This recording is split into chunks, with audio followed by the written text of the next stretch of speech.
Hello there everybody, how you doing? It's the first frost of the year here, and that means it's actually the best time to go out and pick elder, apparently. But I'll tell you what, it's also a good time for me to actually just sit down and talk about the Contrabass regulator, because I've been putting it off for donkey's ages, and it's about time I got stuck into it and did a little bit on the contrabass. So yeah, before it gets too cold. And I'm also putting off talking about elder because I don't really have the best experience making elder reeds, but sure, why not? We'll see. Okie dokie everyone, so today we're gonna be busting out the big, the big Taylor set, and I'm going to be trying to play some tunes and talk a little bit about what this actually looks like, the extra regulator, the contrabass. So yeah, I've done if you're interested in the Taylor set, I've done like a full breakdown of all the components and stuff in a separate video. So if you want to learn a little bit more about this set and how it works and the history behind it, then you can check out that. I'll put a link to it in the description and you can see it. But for now, we're just going to focus on the contrabass. Now that they've kind of got it going and playing, I suppose, roughly where I'd like it to be. Yeah, like I said, I'm still working on this one. I've been putting it off for ages, and it's going to be an interesting climb, shall we say. It's probably worth pointing out as well that Professor Cummings didn't have the contrabass on his set in any of the photographs that we have of him, so maybe he wasn't a big fan of the contrabass either. I guess we'll never know. Grand, so yeah, please excuse the mess on the table. I've been working away trying to make head and tail of this whole thing. So I'll just talk through a few little bits and pieces on this one. So first of all, the reed, I got the reeds from Chris Bailey, who is one of the only pipers who actually makes, only pipe makers who makes this kind of contraption here. And he was working on a contrabass regulator for a friend of mine, and I took it over to America to help with transporting, because it was quite big and quite bulky, and I was going over there anyway for a thing. And he sent me over some reeds, some blanks, and they're pretty different from what you'd expect. They're quite long, quite skinny, and yeah. And what I've done to try and actually make it work on this one is I just made like a little reed seat. And I think what I might actually do is I might make like a longer reed seat here as well, because this one is just nice and easy. But as you can see, it's kind of like, well, I'll show you in a minute. It actually tunes it a little bit sharp, so maybe like where the set would have originally been, but it actually works. And I've put loads of this sort of PTFE tape around it to try and make the reed a little bit quieter, because it is a noisy little reed. And I love Lloyd Regs, but this is kind of like a bit too much. It's kind of a session killer. So I've got it to a stage where it's actually kind of about where I'd like it to be. And it's a lot of work just for 3 notes, you know, like an absolute bit of a nightmare trying to get everything going. But now that it works, I'm very happy with it.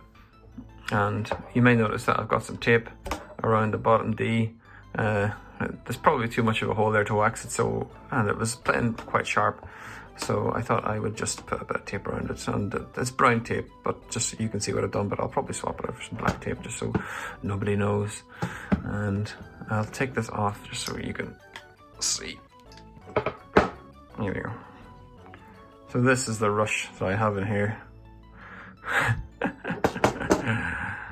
It's a big load of elder, and it actually barely even affects the D. It mostly affects the E note, which is why I've kind of got it all the way out, but I'll probably take some of this off.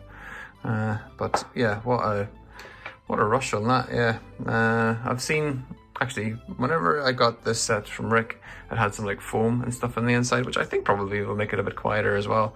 I might go back and look into that. But just for now, I've got a load of elder, like hence my elder sticks. This is one that I had at the start that I tried to use, and it is like way too chunky and it wasn't actually working. So maybe something like this, and that seems to be working all right for now.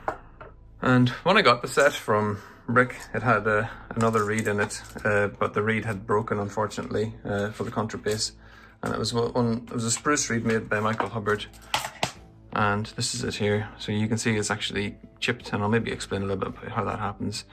But it's actually very different from the one that Chris made me. So yeah, just different reeds. They only need to play 3 notes, so it's not like, I suppose, an exact science on this whole thing. So yeah, and yeah, the reason that it's chipped is the actual tenon for it. This part is like really tiny and it's really skinny. And what I normally do is I have this plugged in here instead, which is a little bit of a bellows blowpipe, and that just blocks it. So yeah, it's a little tiny tenon. And the thing about the Taylor tenons is they're short, they're skinnier at the top than at the bottom, so they're skinny and then they flare out. So they're easier to put in, and I suppose it helps with swelling and stuff over the years. But it also means that this absolute beast of a device is held in by a little tiny part, piece of wood, so it is likely to fall out. And the whole thing is in 3 parts. And let's put some of this back together a second. So yeah, the whole thing's in 3 parts. We've got the actual notes with the bore. So this is like skinny here, and it gets fat up the top here. And then the bit that goes into the set up here, and with a little stand to keep it in place. And this stand, I've just popped some glued some cork in here because I like to have it a little bit more raised, and that helps to keep it sorted. This does move up and down, but it's actually very, where it sits here, because it's tapered, it's kind of perfect. And then the bottom half of it comes off, and then we've got another piece here, this little bendy piece, and I think this is filled with lead or something like that. It looks like it. And it weighs a ton as well. Anyway, so yeah, you got a small bore, bigger bore, and then the sort of bendy section at the bottom. And something I didn't realize about this, because what I was doing is I was using this trumpet part, the H bend, to like tune it. So I was like moving it out and moving it in to tune it up. And I was trying to figure out why the bottom D kept overblowing. So every time I was playing it, it was like, which is not a great sound. And what I find is in the inside here, I'll get this to focus. Here we go. There's actually your outer silver, and then the inside, there's 2 sheets of brass that have been put in there. So 2 brass tubes, and again conical, and one of the brass tubes goes all the way to like exactly here. So whenever I was taking it out and taking it in, it was creating like an air pocket here, which was causing the air to come down, fluctuate around this part, and then come through. So whenever I was hitting the notes at the bottom, it was creating some kind of like disturbance in the air. Really annoying. So I figured if I put this all the way in, I would get less of a fluctuation, and I was right. So yeah, so I can't use this for tuning anymore. Shouldn't do that. That's a pretty bad idea. So now I'm trying to tune it up using the mad stupid rush that I've got in there. Yeah, and of course the tape on here. It's all a bit tricky really, but sure, it's part of the fun.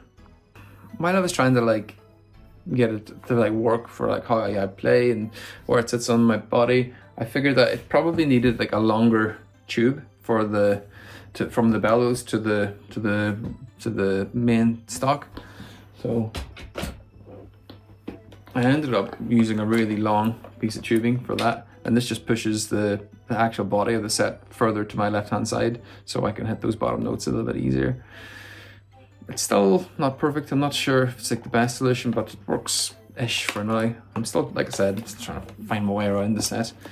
And yeah, so it basically sits the main set like further, like the main stock further over, which actually kind of works with the idea, because the stock itself is huge and it's quite long. So having it further off to the side so I can hit some stuff down here actually works a little bit better.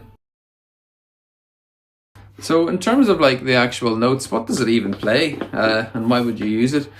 Well, it's It's a bit longer than the actual normal bass reg. So the bass reg goes from up here all the way down to the bottom here, down the bottom here, and then this one does a similar kind of thing, but it comes up to the top, loops back around, and then back in on itself, and then the longest note is upside down at the top, and it basically plays. But your normal chanter, you know, goes down to like a D, and then the notes, that similar note is on the baritone regulator at this one, the bottom of that, and then every note after that on the bass regulator it goes down from there, like, and then the contrabass goes down even more. So that bottom one there is G, and then below that we've got an F up here, an E, and a D. So that's a D, an octave below what your normal chanter can play.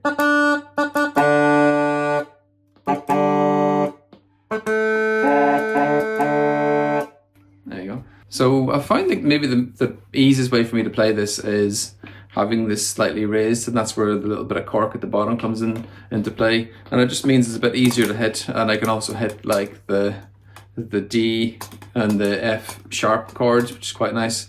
The E and the A is okay, it's not ideal, and then the F and the B is quite nice actually. It gives you like a sort of minor, you know, like a...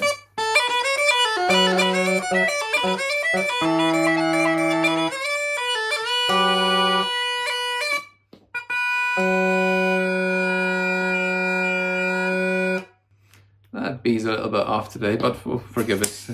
I've got all the other notes working. Oh, maybe this one.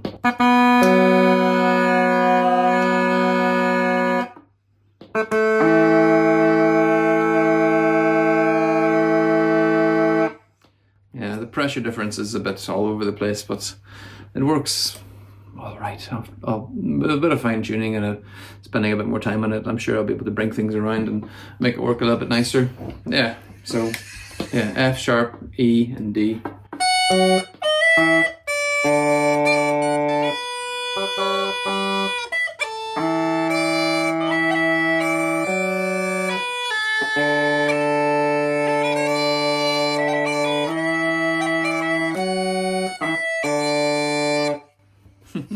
And as far as like contrabass, like the history of it, there's quite a few like older sets where it would have been built into the actual bass regulator, and they would have looped around and come up. And again, that's kind of like another experiment that didn't really work out, didn't pan out. The sets that I've seen of that, they're a bit funny, and the only one that I've ever really heard working was like a replica of it made by Jeff Wolf for Dickie Deegan, and he has it coming all the way around, and it plays like a bottom D, same as that one there. And I suppose the Taylor brothers might have maybe invented, I'm not really sure, but the sort of outboard contrabass that had its own little thing and worked away by itself. And yeah, it's a crazy bit of work. Yeah, crazy bit of work. And yeah, so far only Chris Bailey, the pipe maker in England, actually makes copies of it. He makes copies of this set if anybody likes the sound of it and wants to get a copy made. Chris is your man. Yeah, but he actually makes the contrabass as well. And Michael Hubbard over in America made one copy of this, and then he never made another one. So I guess maybe that says a lot about the amount of work that's involved and everything else making it. So yeah, a crazy bit of machining just for 3 notes. Yeah, but they're good notes. They're good notes. Yeah, they're getting there. I'm getting there. Maybe the most well-known maker for doing this kind of work is a pipe maker who used to make up in Belfast called Richard Lewis O'Mealy, who's like one of my favorite pipe makers of all time. I'd love to get my hands on an O'Mealy set if anyone knows if there's one going or whatever. Yeah, so O'Mealy actually probably hated the tenor regulator because he only made a handful of them, and then what he would do instead is he would replace the tenor regulator with the contrabass regulator, and he's got the only recordings out there, I think, of the contrabass regulator, and he uses it to such fantastic effect, like lots of like bump bump bump bump bump bump bump bump bump bump bump bump.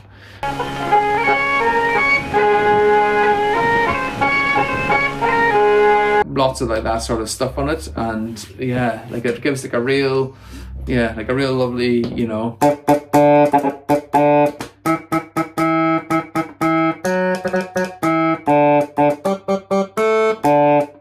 that sort of thing.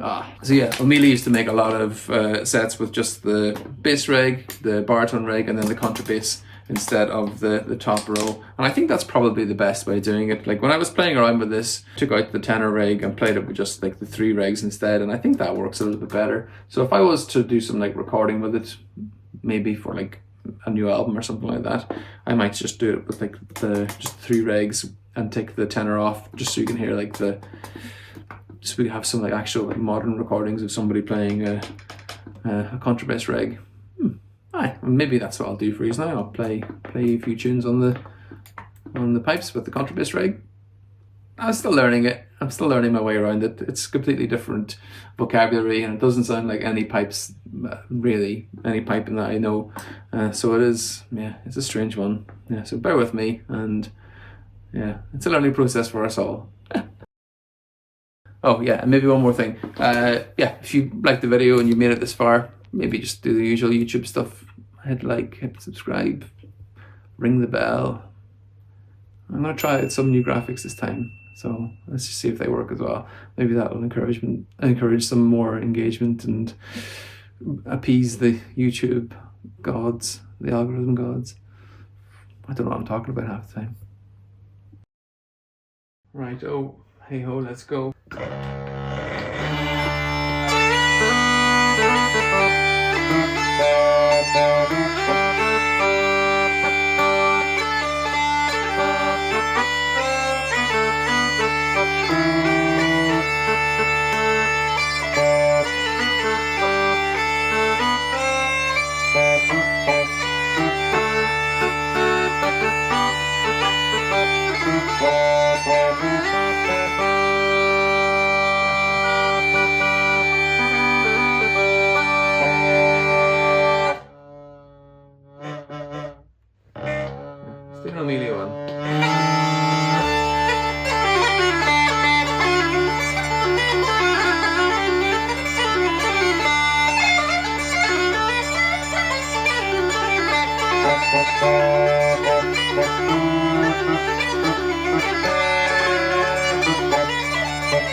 It takes a lot of like extra pressure just to keep the notes stable and steady. It's going to take a little bit of getting used to and a little bit of playing around with, but that's not a million miles away from the Uilleann sound, I guess. And oh yeah, maybe one bonus thing. If somebody's like watched my Instagrams or anything like that, I found out that you can actually take this part off and it plays a G. And I'll just do that now actually, just so you have an idea. Maybe just for the sake of having everything on the contrabass in one video. I mean, until I find out something new, I guess. I'm sure I probably will the more I play it down the line. But yeah, apparently this plays a G. Or did the last time I tried. Not too bad actually.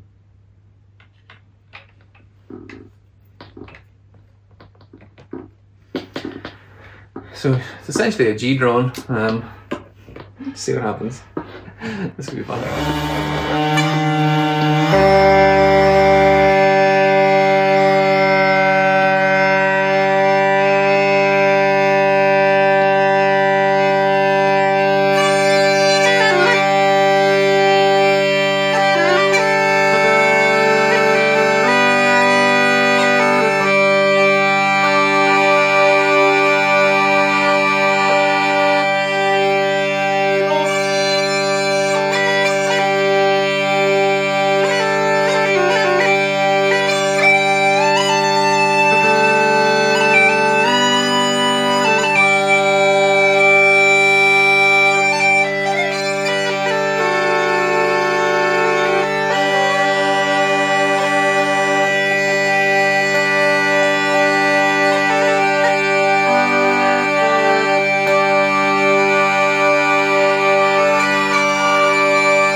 It's certainly a big sound. Maybe that was a bit easier to play because I'm more used to just the three notes. But eventually I'll get onto the contrabass and I'll figure out what I'm supposed to be doing with it.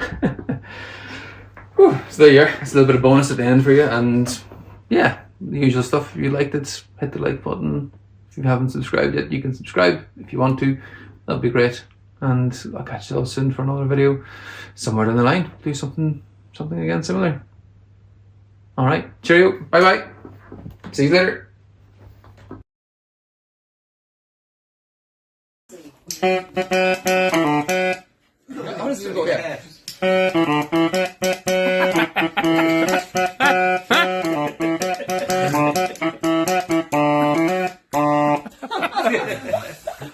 Patsy too, he walked so Jason could run.